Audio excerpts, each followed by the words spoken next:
Hi, this is Mike Young with Noble Warriors. You're about to hear a seminar titled Satan's Attack on Our Boys: What's a Man to Do? Presented by Sam Mehaffie, founder of Saving Our Boys Ministry from Blue Springs, Missouri. This challenge was presented at the Iron Sharpens Iron Men's Conference in Fredericksburg, Virginia on March 19, 2011. My prayer is that this message will encourage you in your walk with Christ and better equip you to lead your family. How you doing, guys? I'm going to show you a video, get started. I thought that would be something to start things off with today. And it's a good video. Those that weren't here earlier, I did say that I will not get through both sides of this.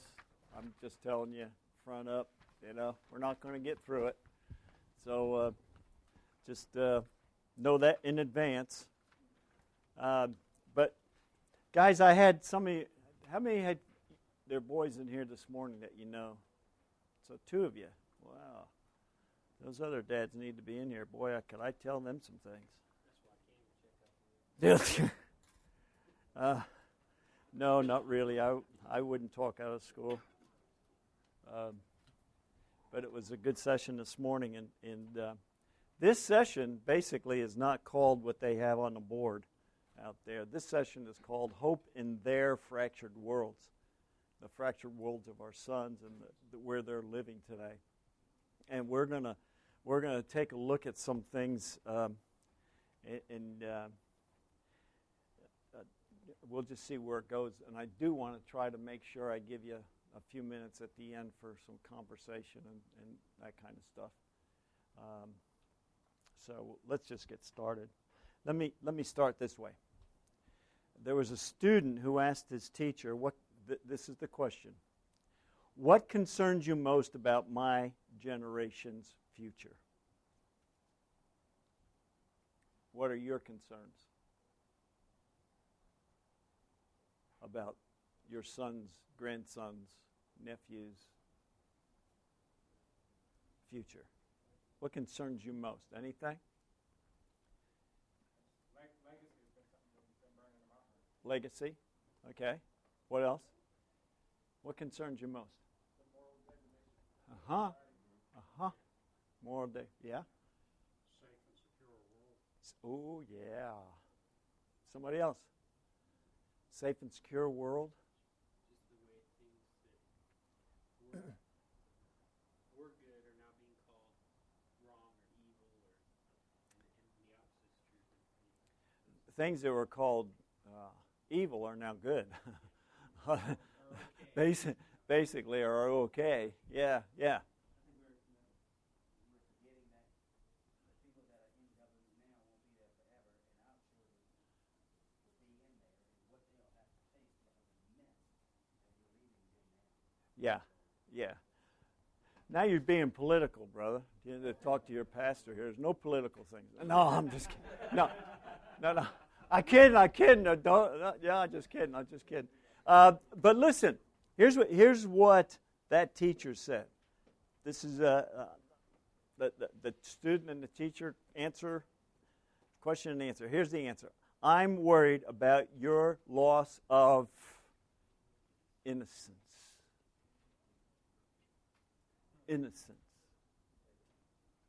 Integrity. But innocence was the way this guy talked about it. And I want to share with you a couple things before we get into what's on your sheet. Because, actually, you had the answer there, didn't you? Good grief. What's with me? Yeah, you got my notes. Anyway, I want to kind of share with you a couple things about some of the things. Now, how many have teens? How many have teens? Yeah, your son was here this morning. Teens. How many have late elementary, middle school? Oh, God bless you. My wife used to call those kids pre-people. So that'll give you an idea of what you're in for. Or how about elementary and younger? Like, oh, okay. We're going to give you some. Huh? How many grandkids? That's me. I had 6. So listen, I'm going to go through a couple things that basically we went through this morning a little bit. And see, my whole situation, I'm going to give you my story. If you want my story, you can buy the book or the DVD. But anyway, I come out a pastor that is a broken home. My dad got involved in pornography when I was just 7 years old. And he lost his license to preach, he lost his church, and eventually lost his family. And when my dad left me, my mom and dad divorced. He moved in with a lady that he was, excuse the expression, shacking up with a block away. And that was the first of my hurts. And I can deal with kids, I think, because of the hurts that I've had. And let me tell you something, guys. Just a little sidebar note here. Just because we're older doesn't mean that we can't have an influence on a kid, especially a kid that's fatherless in our churches. We can be their prayer partner, pray for them every day. There's things that we can do. I mentor kids. I'm mentoring a kid right now, and I work with them.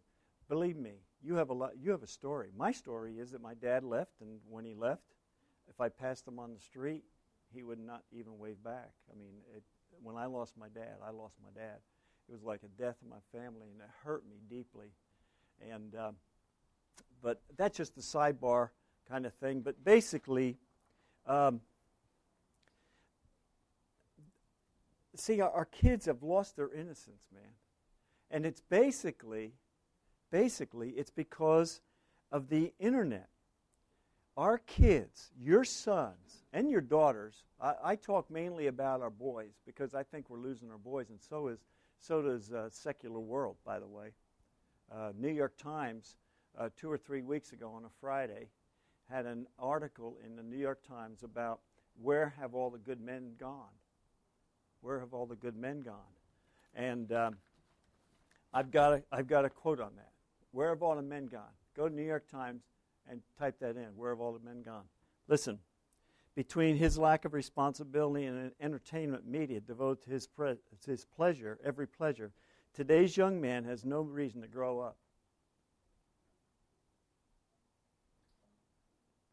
Today's young man has no reason to grow up.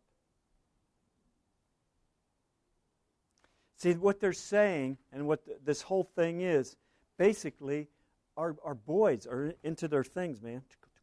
I coach basketball on the way to games. I mean, that's where they're at. And they're saying here in this and in other places that what's going on and what's happening is our boys are being left behind because the schools are not even teaching them properly, number one, and all that stuff. So, and the loss of innocence has to do with the fact that they get on their computers or on their iPods, and by accident or because a friend says, "Hey, check this out," they'll get on pornography. And I've had kids as young as 12, 13 tell me they've been on pornography for 2-3 years. Figure that out, guys. It's 9 years old, 8 years old. Kids as young as 8 years old is having their first look at pornography. Kids as young as 10 years old are being addicted to pornography. I know a counselor now that right now is counseling a 9-year-old for his addiction in pornography. And I'm not talking little naked girls. I'm talking triple X pornography. My friend, what in the world is going on? How are we as dads? What are we going to do about it? What are we going to do about it as far as us men go? What do pastors do about it? So I'm picking on pastor now. What do our pastors do? How do we beat this thing? Satan is out to destroy our kids. He's out to destroy, brother, he's out to destroy your son. He's out to destroy my grandkids. He's out to destroy your little guy that's 8 years old now or however old he is. He's out to destroy it because he does not want your son to grow up to be the man that God made him to be and created him to be. He doesn't want him to grow up to be that man. Satan wants to kill him. He wants to destroy him. He wants him to basically go to hell. He does not want him to have a relationship with Jesus Christ. And he will put anything in his path to do it. Pornography is something that boys, now come on, you were boys. Playboy magazine, you're focused on it. Why? Because we're men. And because they're young men, and they have emotions, and they have feelings, and that you get their motor running 95, 98 miles an hour with a picture. Guys, am I right? See, the problem is not necessarily new. Oh, no. No, and believe me, I understand the problem is not new, but we didn't face, you didn't face, I didn't face. Oh, yeah. I did not. Listen. Well, yeah. But just, you got to stay with me here. Stay with me. We can talk about this a little bit later. But listen to me. The things that our kids are seeing on the TV is Playboy. The things they're seeing on the website and internet is X-rated. There's a difference. There is a difference. I don't want to stand up for our kids and say, oh, they're good, and boy, they're having a tougher time than I ever had, but because they have the same emotions as I did. At 14, 15 years old, I had those emotions that those kids that were in here had. And the thing of it is, as dads, we got to be honest with our son and talk to them about those emotions that you had. You can't let him find out about all that stuff from a friend or some other coach out there that's going to feed him trash. Let me tell you, if your son is playing baseball, you need to be involved in his baseball team. You need to hear what the coach is saying to that kid. If he's playing soccer, you may not even like soccer, but you love your son. So if you love your son, you get involved in soccer, whether it's bringing pop or whatever it is, and you listen to what the coach is saying. It's simple as that, guys. Coaches nowadays, I coach basketball in a Christian school. I have a kid that just graduated last year, and now he is playing, and he's redshirted right now, but he emailed me. He emailed me, and he says to me, Coach, I'm not used to this. I have been called an MF this and an MF that and an F in this and an F in that. But see, we can bring them up that way, but nobody lets them know that, boy, when they get out. So to me, whose responsibility is that? That was Dad's responsibility. Son, when you get out there, it's going to be a little different. Because the coach isn't going to be like Sam Mehaffie coached you. And the worst thing you heard from him was, that was a stupid thing to do on the floor. I mean, am I right, guys? I mean, you have got to be involved with everything your son does. There's just one more thing I want to just show you real quick.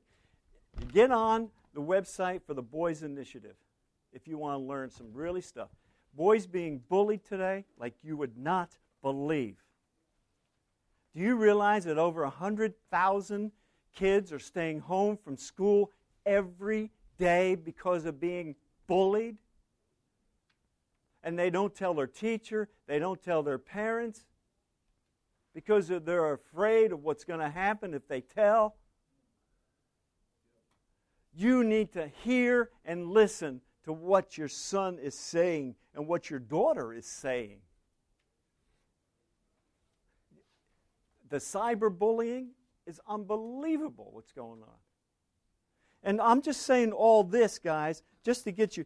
Alcohol use. Heavy drinking is generally higher among adolescent males than among females. Adolescent. We're talking adolescent here, okay? We're not talking 15, 16, 17-year-old. We're talking adolescent. Boys are often initiated into risky behaviors at early age. More boys than girls report their first experience with sex, cigarettes, alcohol, marijuana as occurring before age, guess, 13. Do you realize, I'm saying something here that I don't usually say, but my son has adopted 2 children. His last one that was adopted, there was 3 possible fathers. The girl was 14. One of the boys was 12. That's home base with me, because I see that kid and I see that 2 of the guys that could have been his father was 14 and one was 12. That is a shame. Right there on my thing there, 41% in the graph that just came out. That is not a Christian graph, and that's not fooling around. That is a government graph right there. 41% of babies born in the United States of America are born out of wedlock.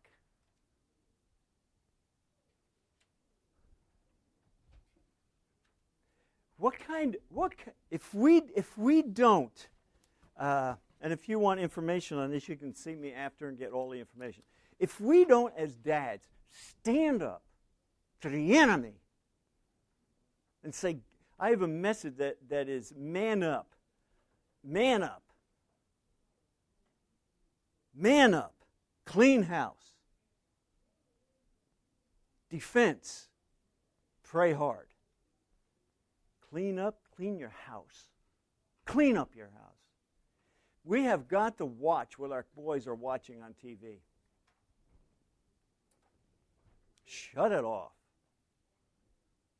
2.5 Men, if you're watching it, that's the most, that guy in there is a worthless, well, he's not worthless because Jesus loves him and he needs Jesus, is what that guy needs.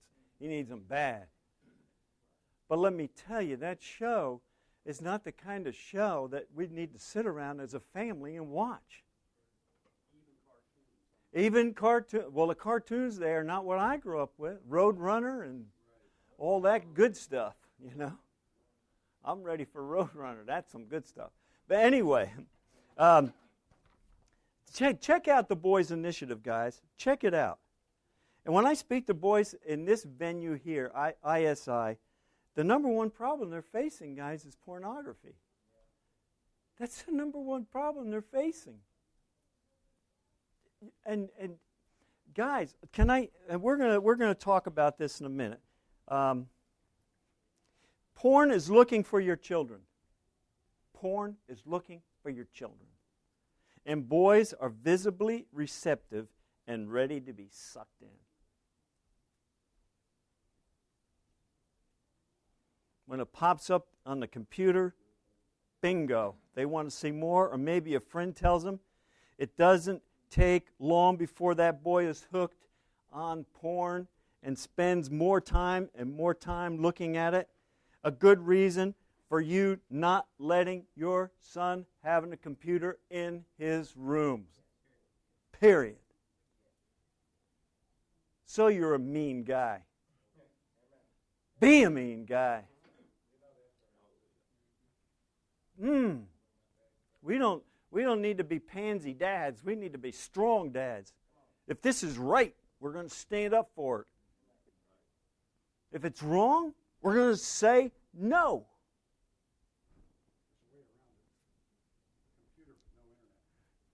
There's ways around, yeah. But let me tell you, there's a ways around they can bug into. Kids are smart these days, dude. They watch, and if they have an iPod, let me tell you, iPods are great. Pornography's free on iPods. Maybe some more. Anyway, here's what we're going to do. We're going to look at a couple things, okay? More than ever before, we are important for that boy, those boys, your sons, your grandsons, your nephews, and they need you more than they ever, man. They need you. How old's your son? 7. Oh, I'm glad I don't have a 7-year-old. I'm serious. And if I was, yeah. But you need to start now. Don't wait. I tell, things that we're going to talk about right now, you need to start now and do.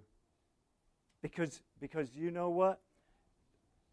Moms are important, but there's going to become a day when dads going to be so very important in that boy's life.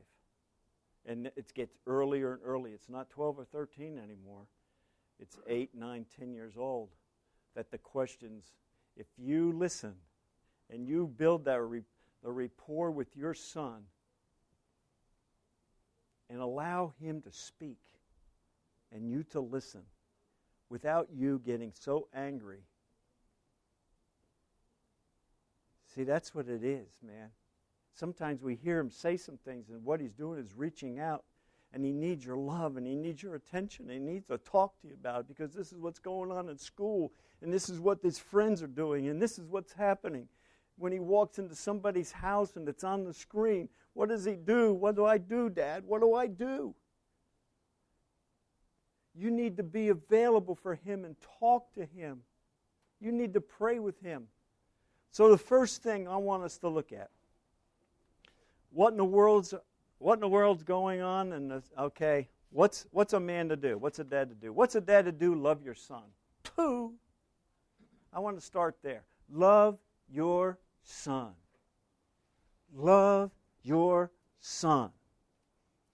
A friend of mine wrote this: love is the way to raise a family, and the family is the place where I want to succeed the most. In fact, I feel that if I fail here, my life will have been a failure in spite of anything else I may have accomplished. And if I succeed here, it will be somehow atoned for all the other failures of my whole life. My most often and fervent prayer is that I will be a successful father.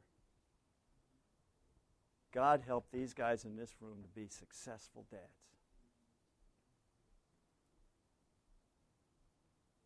Did you get it? Did you get what he said? Love is the way to raise a family. In fact, love is the only way to raise a family.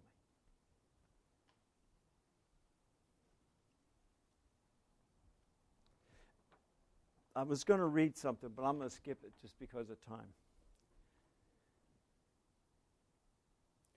We talk about the Jesus kind of love. What is that? It's love, the agape love. Unconditional love. And if Jesus can have that kind of love for us, shouldn't we have that kind of love for our sons and our grandsons? Shouldn't we? Shouldn't we?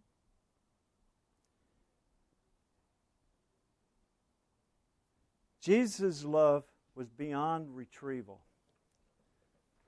It was unconditional. Our kids need and want to know that they are loved unconditionally.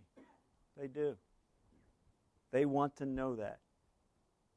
A love not based on performance. If the love is performance-based, your son never knows if he's done enough to please you or when he'll fail you. If it's performance-based, your son will never know if he's done enough to please you or fail you. I'm glad God doesn't love us that way. Man, I screw up. I screw up a lot. I don't know about you guys, but I sure make mistakes. I'm sure glad His love is unconditional, and He loves me in spite of who I am sometimes. That He's not looking down and condemning me, and I don't have to perform for Him.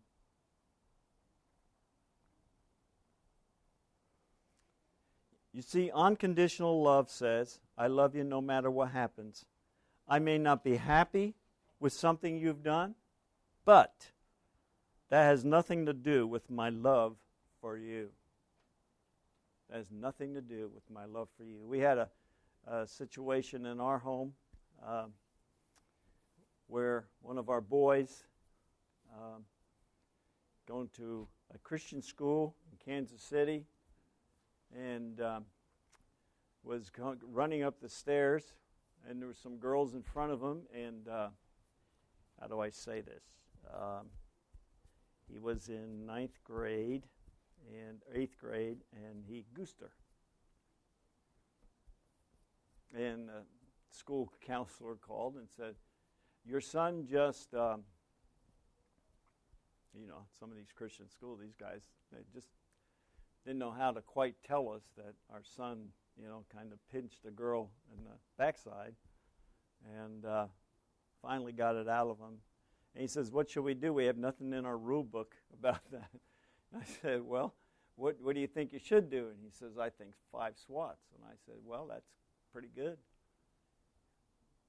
He'll get 5 more when he gets home."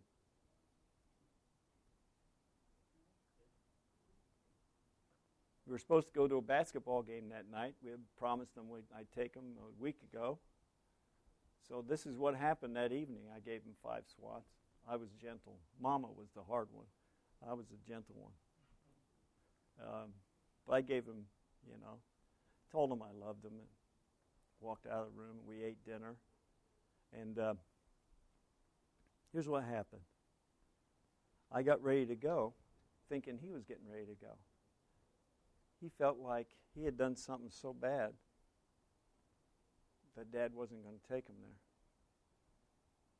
And I went to his room and knocked on his door, and I said, "You ready to go?" "Go where?" I said, "Well, we got a basketball game we're going to, man. Don't you remember?" "Oh, you're going to still take me to the basketball game after what I did?" "Yeah, I didn't like what you did, son, but that punishment, I love you. We're going to the basketball game." See, that's the kind of love that, I wasn't always that good, though, I'm patting myself on the back now to illustrate, but sometimes we blow it as dads. And sometimes I did. Sometimes we get so angry with something and we hold it, and we keep it over that kid's head for such a long time. We don't want to do that. He got his punishment. He got one at school, and he got it when he got home. The thing about it was, I walked into that room, and I said, "Oh, no, man. We're going to the game, and you're going with me." Well, he almost didn't understand that at that moment, I remember walking over and giving him a big hug and said, "Let's go, get ready." See, the unconditional love, See, one of the most important things that you can give your kid is that unconditional love. And I look at that love aspect of things, I look at that as the number one thing you do is you've got to love your wife. Well, love God first, because I think it's that vertical love first. And we have that vertical love, man. It's easier to get that love out here. But our priorities got to be right. We love Him because He first loved us. And my wife means more to me. She's my best friend. We're going on 46 years of marriage, and it's the best thing that ever happened, man. And it gets better every day. I tell kids that. And I told your sons today, if they were in here, that, "Hey, listen, man, I hope you have a marriage like mine because it gets better and better and better." She's my best friend. And that's what I pray you kids have, that you guys have, that you'll have a wife that will support you and love you and stand by you. You don't beat her down, you love her as Christ loved the church.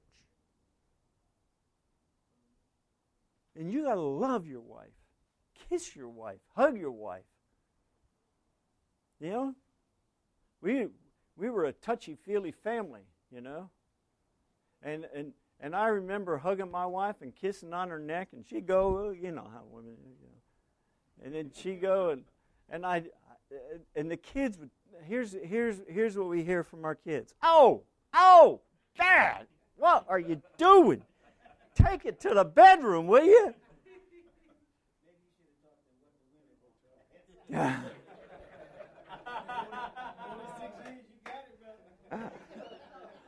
You understand, guys. And my son, I know what my son was doing. "Yeah, Daddy, go, Dad, go, Dad. Yeah, that'll wait, Dad, that'll wait." But we need to kiss our wives in front of our kids. We need to pinch them once in a while. We're walking down the hospital corridor after visiting my wife's cousin, and a boy was walking behind us about 6 feet. And my wife is crazy. I got a crazy wife. I mean, she's just wonderful. I love her, but she does things that embarrass me a lot, you know. And then we're walking down the hall, and she pinches me. Poof, you know. And man, yeah.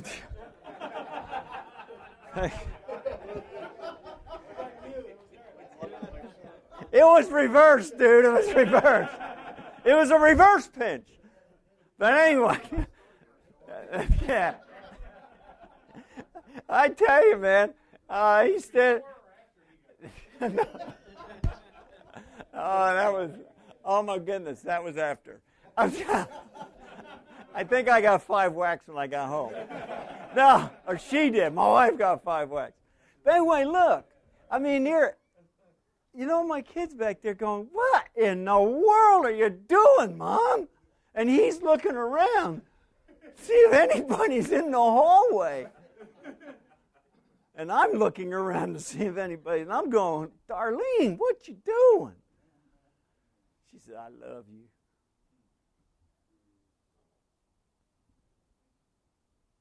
I love you too, babe. You don't think your kids need to see that? Huh? Even pastors' wives can pinch their husband. Yeah, baby. But it's love. I love my wife, and they need to see that love in action. They need to see you kiss her and hug her and open the door for her. How many open the door for their wives anymore? Whoa, that's great. I'm telling you, teach your kid how to open the door for his mother.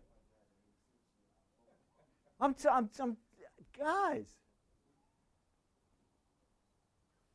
when you read that article, where are all the good men? This world is crying out because we're losing our men. Do you realize, anybody watch Fox News? And I'm not picking just on Fox News, but how many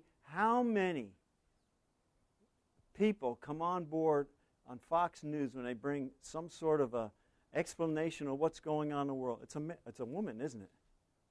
Most times. Do you know women are taking over as CEOs and COOs of our corporations? I'll get you in a minute. Do you see what I'm talking? I'm telling you. We need boys that will go to college, finish college, and come out to the workplace and be pastors and leaders in their communities, in their homes. That's what we need. Yeah, quick. Hurry up. You mentioned it earlier, and then you just mentioned Fox News again. My wife sent me a text this morning. Headline today for Fox News was, are men losing their manliness? The men today are immature and don't want to grow up. Listen to me. Listen to me, guys. Listen. That's New York Times. That's 3 weeks later. That is where we are at in the United States of America.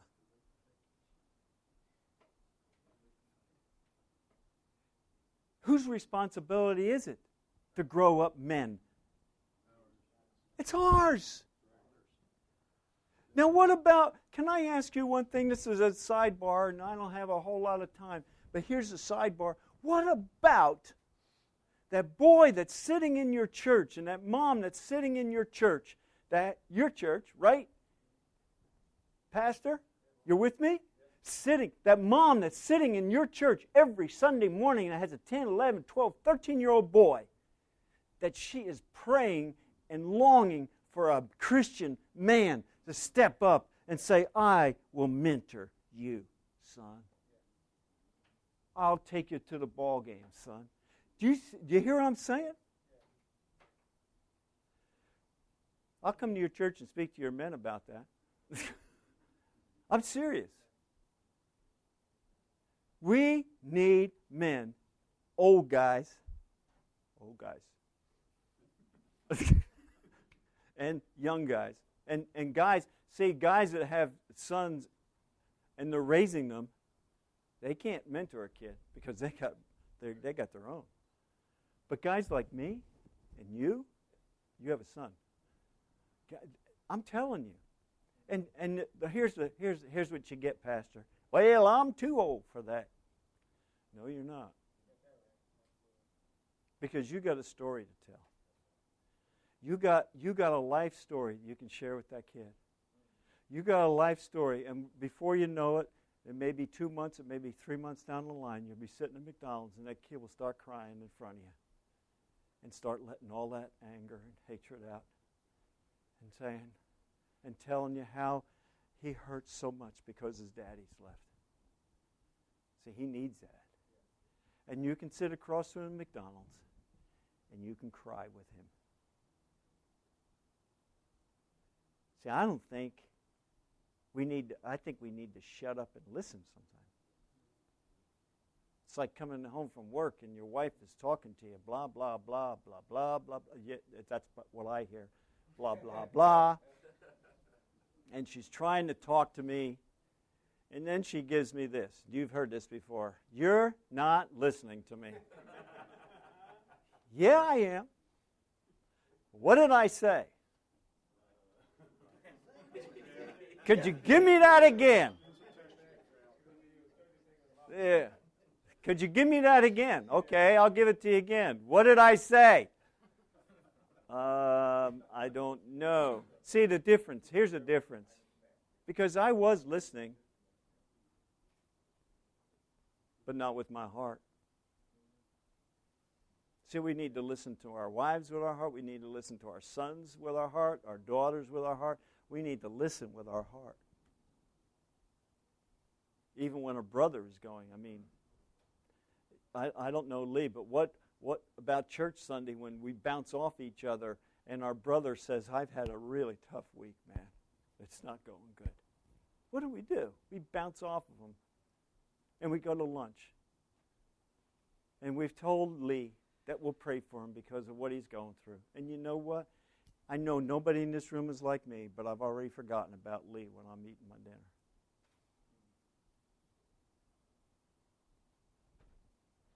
When what I should have done is taken in my arms and said, man, what can we talk? I love you, man. Can we pray? That's how it should be with our sons. No frontal hugs, though. Oh. Have you seen why men hate going to church? Oh, why? No frontal hugs. Well. There's a way to hug a man. Oh, is that right? Here, come on up here, Lee. I'm going to show you how I hug a man.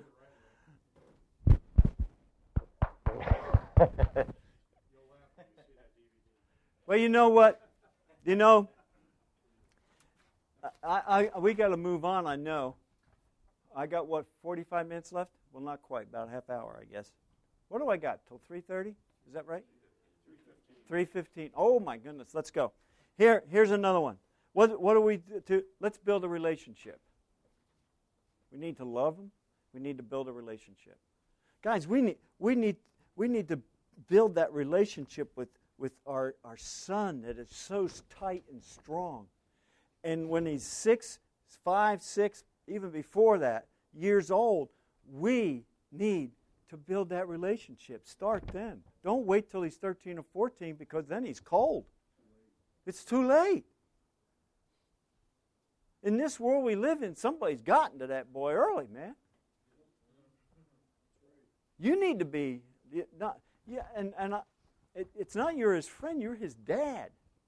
You rule, you make the rules, you make them obey, but you also love them. But you build that relationship. See, your goal is to equip your son with everything he needs to face adulthood and a lifetime of walk with the Savior. That's your goal. That's your goal. And you're going to do that with a relationship with him.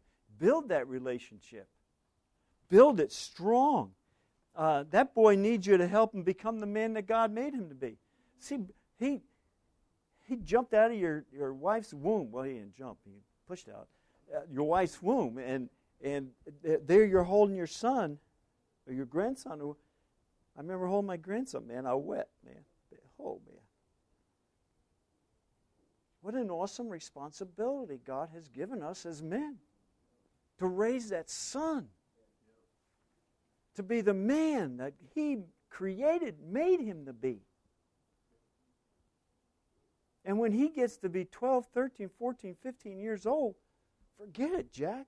If you haven't built that relationship and loved on him before then, it's hard. It's hard. You need to do that. You need to build that relationship. Let me tell you about a guy. I did a men's ministry mentoring thing at this church, and one of the guys really caught fire on it, and his name was Glenn, and he started mentoring this 14-year-old kid. And he's doing a great job. Oh, he's having lunch with his son, and he's telling his son all this stuff that he's done with this boy in the last couple months. I mean, he is just so proud of himself. And when he got done, his son said, "Why couldn't you have done that with me, Dad?"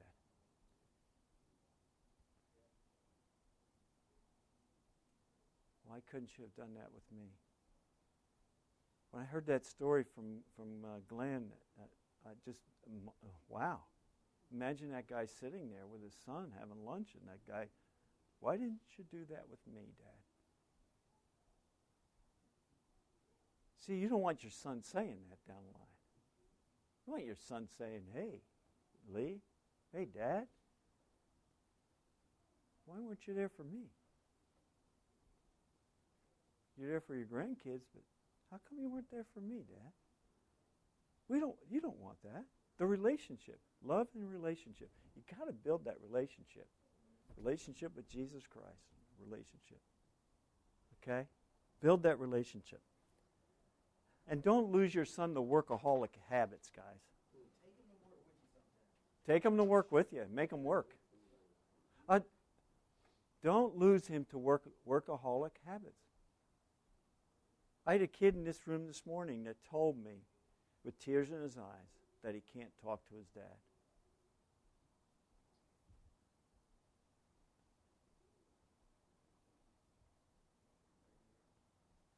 My heart went out for him, man.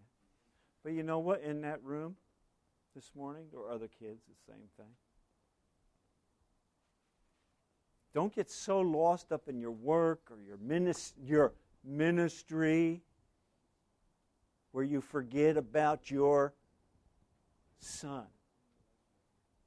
Don't forget your son. Don't forget your son. All right. The next thing. What's a dad to do? Be a man of prayer. One, love, relationship, prayer. Be a man of prayer and let your son hear you pray for him. Glenn Beck did this thing, right? Remember that? And one of the things he said, Glenn Beck said, no, I'm not going political, dude. I want you to know that. But what did Glenn Beck do? Let me find my note here. Glenn Beck, where is it? Oh my goodness, I lost it. I don't know where I put it. But Glenn Beck did this thing, and he said basically to leave the door open, and you don't close the door and you pray, leave it open, let your kids hear. That's what he said. Let your kids hear. Let them hear you pray. Man, the best advice, one of the best things that when I think of prayer, it's not. Listen, guys, it's not easy raising a son today. Yeah, shh. Just wait. It's not easy. It's not easy. But let me tell you, can I tell you, don't get discouraged. Don't get frustrated. Pray, and pray hard. Not a little one knee down, get 2 knees down. Get your face to the floor and cry out for your son. I mean, really, seek God and ask God to protect that boy. If you're home and he's walking out the door to school, grab him, pull him back, put your arm around him, and say, "God, cover this boy with your blood today. Keep him safe in school. Help him to make good decisions and right decisions, not bad ones. Love you, son. Get out of here."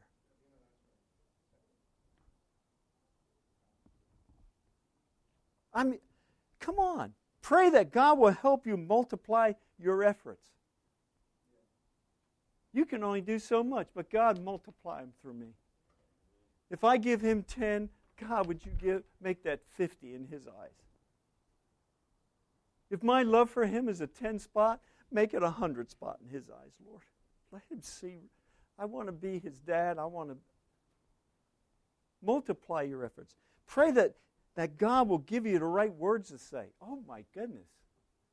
Sometimes you don't lie about it. Don't kind of, well, I think it could be this way. If your son asks you a question that's difficult, say, you know, son, I don't really know. Let's look at it together. Let's figure this thing out. And don't put your bad experiences high up on the ladder. Well, let me tell you what I did when I was your age. That may be for another time. What you say is, son, I don't have an answer for that, but let's sit down. Let's go get a Coke someplace and just sit down. Let's talk about this.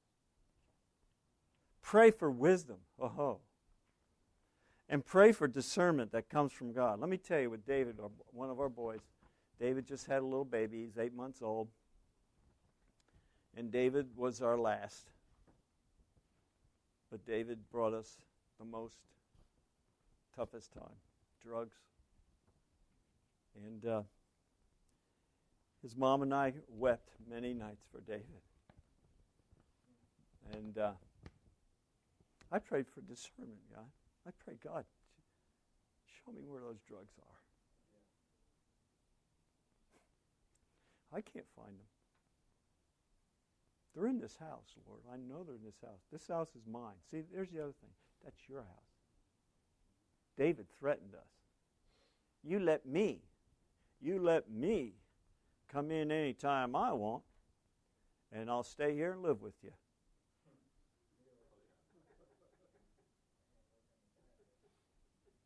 Well, David, there's the door. What he's saying is, I'll let Mom wash my dirty underwear. I'll let her cook my meals. I'll let her clean my room. I'll let her do whatever. If you let me live here and let me come in at 2 o'clock in the morning or 1 o'clock in the morning or wherever I want to. Now that's your house. And you're responsible for what? Your house. We gave him 30 minutes. I'm serious. David was 19. And see, he had been told by friends, you lay this on your parents and they'll let you do whatever you want. And see, this family didn't work that way. This is my house and our house, and these are the rules of our house, David. You can't live with them? Okay, then you need to go. And he left for 3.5 days. He came back and hugged his mom, kissed her, and said he's sorry. Went to his room to find out that she already made a guest room.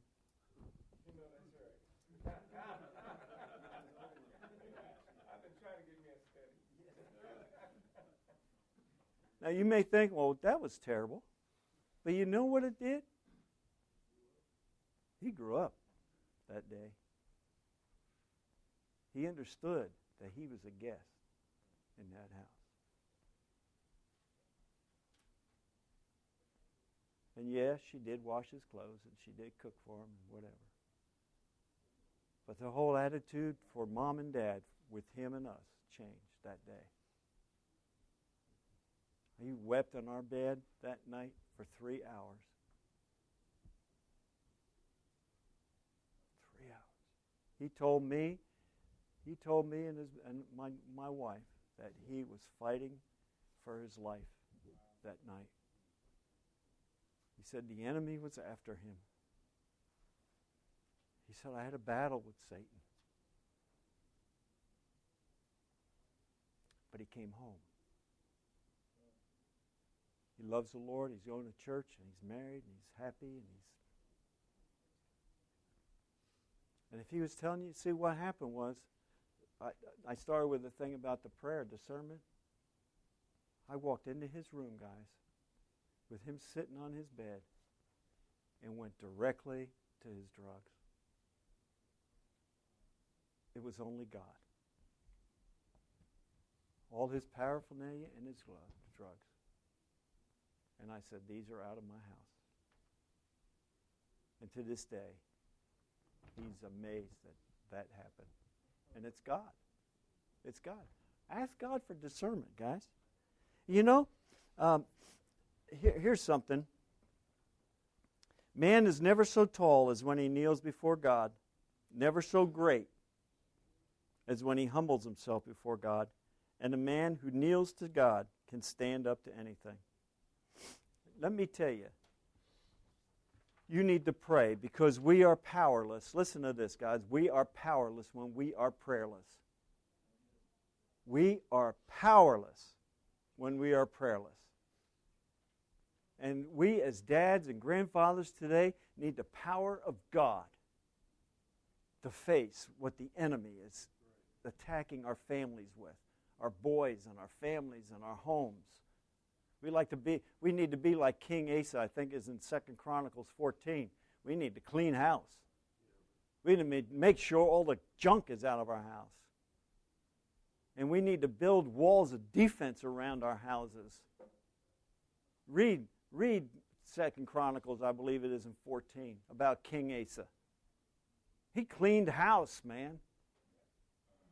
And he built walls around the nation. We need to build walls around and we can't build the wall. What I'm talking about is pray that God will put his safe walls around your house, that he'll cover your house with his blood. That's the walls that we need around our house. And the third thing he did, he prayed hard. He prayed. There's none like you, God, that can help that can help the helpless. It's you. And that's where we are sometimes. And let me tell you, when you go home, when you guys go home, who's got you had a 15-year-old? You had a 15-year-old. Is your relationship good? Real good? Do you hug them? Oh yeah? Don't. Okay. I'm just side or front, frontal or well. Let me tell you. I don't care how old your son is. I don't even care if he's here. When you get home tonight, let me tell you what to do. You go to your son and you wrap him in your arms. You wrap that boy in your arms. And you tell him how much you love him and how proud you are of him. He may have done something wrong 3 hours ago. I don't know. But tell him you're proud. And then, and I'm not talking about a weenie hug. I'm talking about a hug. Okay? And then here's what I want you to do. And this 7-year-old, start now, man. Hug that 7-year-old boy. Tell him you love him. I mean, get emotional about it, guys. It's your life. He's your son, your blood. He's the boy that God has given you. Love him. And after you get through just squeezing him and tell him how much you love him, close your eyes and say a prayer blessing over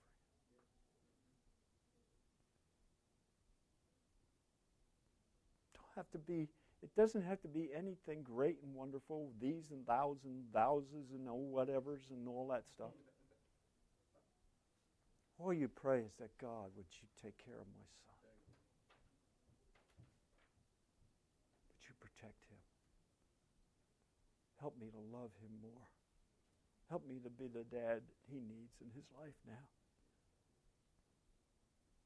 I'm telling you, if you've never done it for your son, he'll fall over after you let go, and you'll have to pick him up. But I'm telling you, and you may think that you have the greatest relationship with him. But that boy is yearning for your love and for your hugs and for your attention and for your time and He wants you to listen to Him. It's truth. Let me finish up.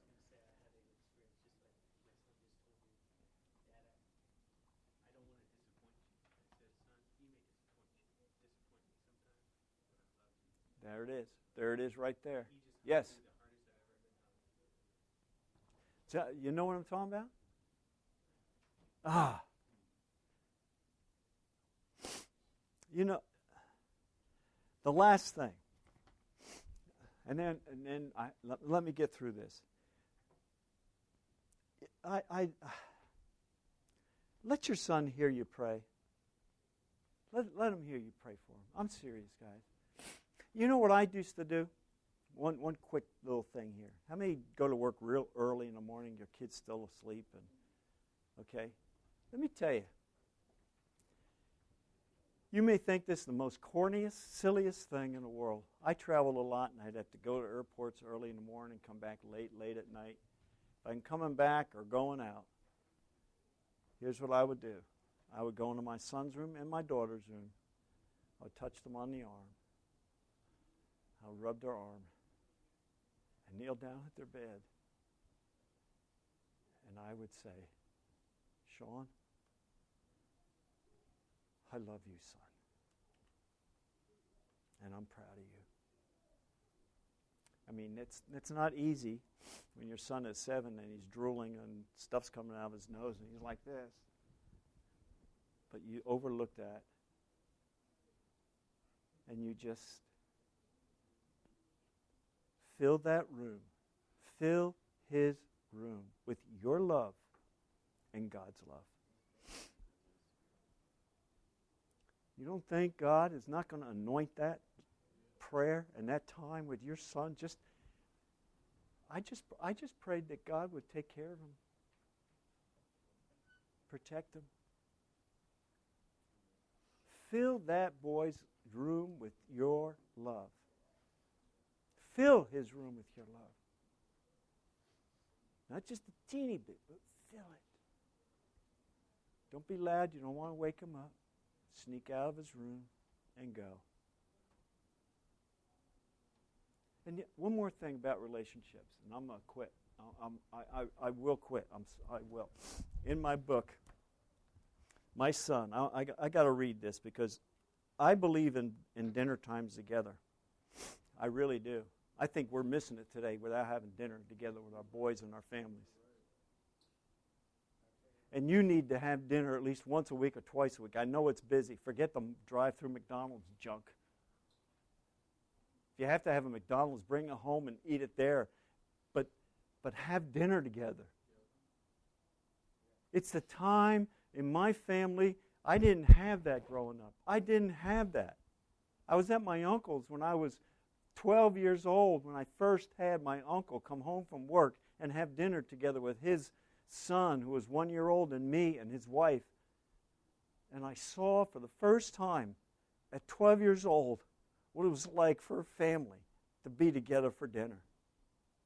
This is what my son says. It was important for my parents that we all were together for dinner as often as possible. No topic was off limits. No topic, especially today. And if he says, oh, Dad, porn popped up and I watched it for a minute, don't explode. Be thankful he's telling you about it. That you can talk about it. That was just, I don't know. No topic was off limits, and we could speak our minds. Believe me, some of these conversations were very, quote, interesting, unquote, especially with the different backgrounds of other kids. We took in 5 foster kids. My parents could probably write a book just based on those conversations, though it might be X-rated. No, they weren't really that bad. The time around the dinner table drew us closer together as to our parents and allowed them to discuss important issues with us in a relaxed feeling, in a relaxed setting, without lecturing. Did you get that? My parents made sure we could talk to them instead of someone else who might not have the same values as they did. Even as we got older and our dinner times together were less frequent, It was also always a special time when we were together, and the conversation always flowed. Even today, he's 44 years old. Even today, we learn things from my parents when we're together. Guys, dinner time is a lost art. Have dinner together and keep the stinking TV off while you're having dinner. I'm just old-fashioned. But I know, Jason, that it's important for your family and you.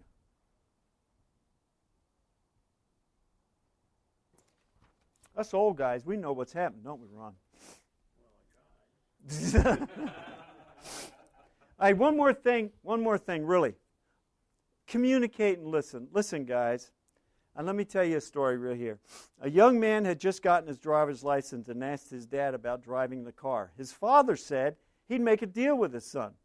You bring your grades up, study your Bible, get a haircut, and we'll talk about the car. The young man thought for a moment and decided he'd take the deal, and they agreed on it. After 6 weeks, his dad said, "Son, I've been real proud of you, boy. You brought your grades up, and I've observed that you have been really studying your Bible. That's pretty awesome, dude. But I'm real disappointed you haven't gotten your hair cut yet." The young man paused a moment, then said, "You know, Dad, I've been thinking about that. And I've noticed in my study of the Bible that Samson had long hair, John the Baptist had long hair, Moses had long hair, and there's even a strong argument that Jesus had long hair." To this his father replied, "Did you also notice that they all walked wherever they went?"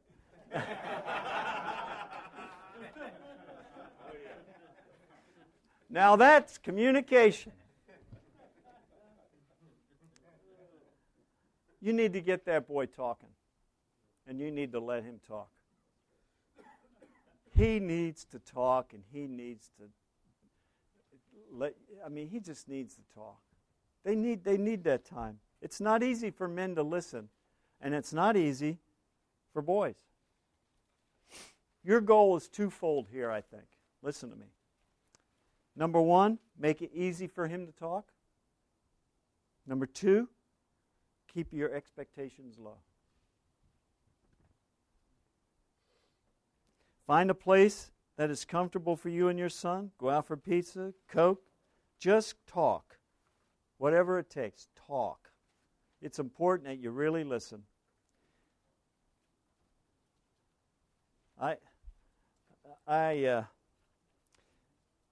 Here's a scripture I end this with usually.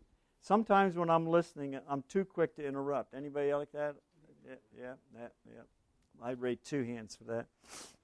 Eager to get my 2 cents in before I hear that is being said. So in other words, when your boy's talking to him, let him finish. Let him finish. Crying out loud.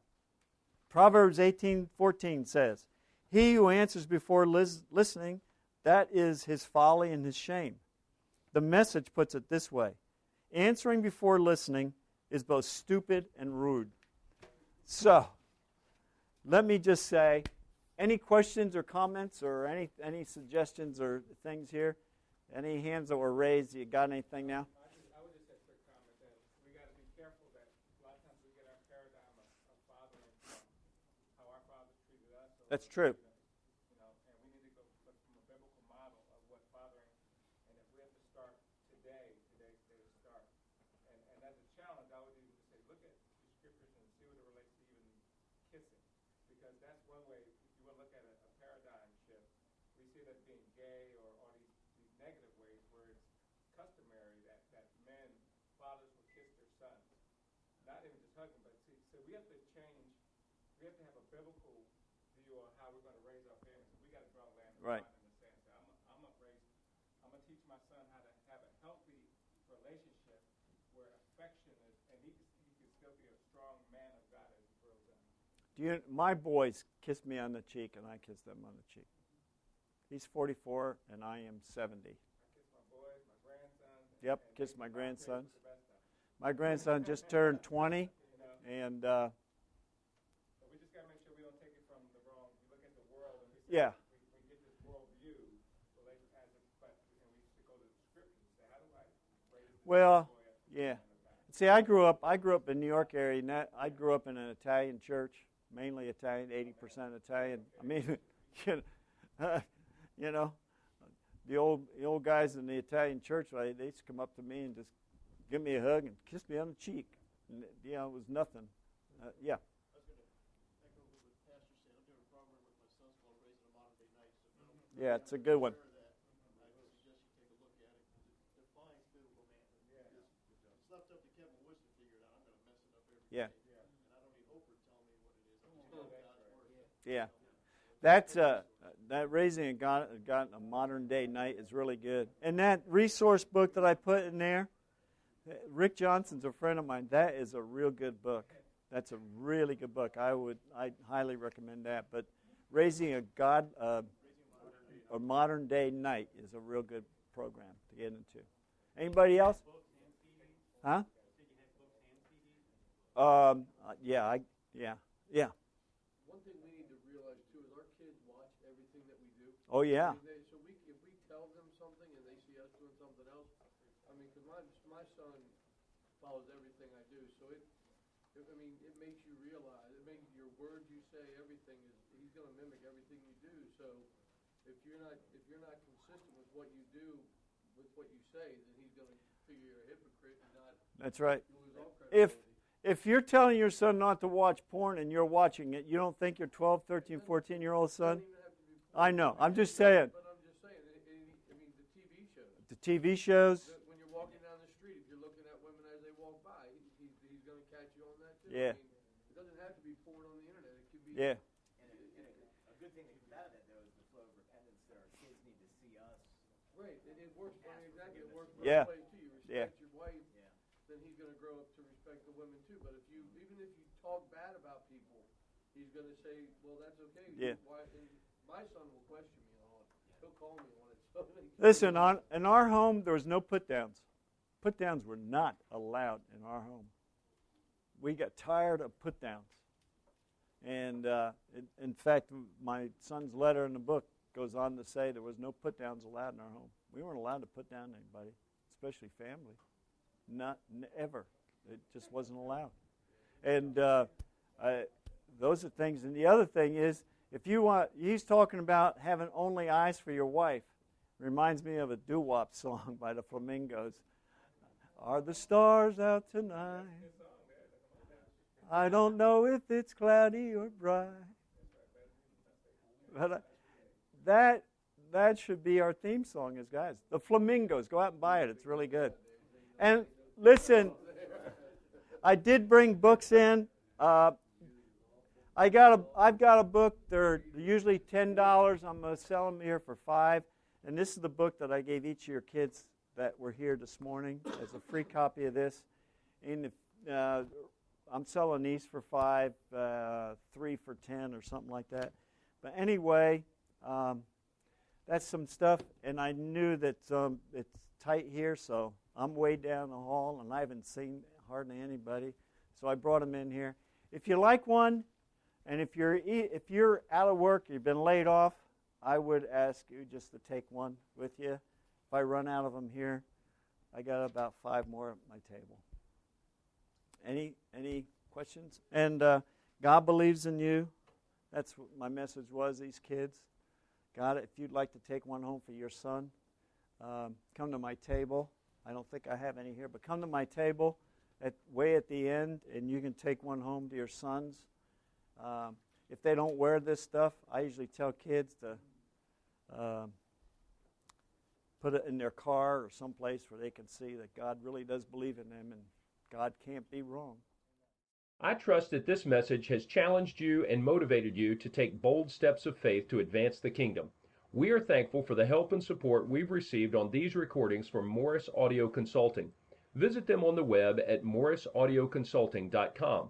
We also hope you'll take time to learn more about Noble Warriors and the Iron Sharpens Iron Men's Conference Network by visiting noblewarriors.org.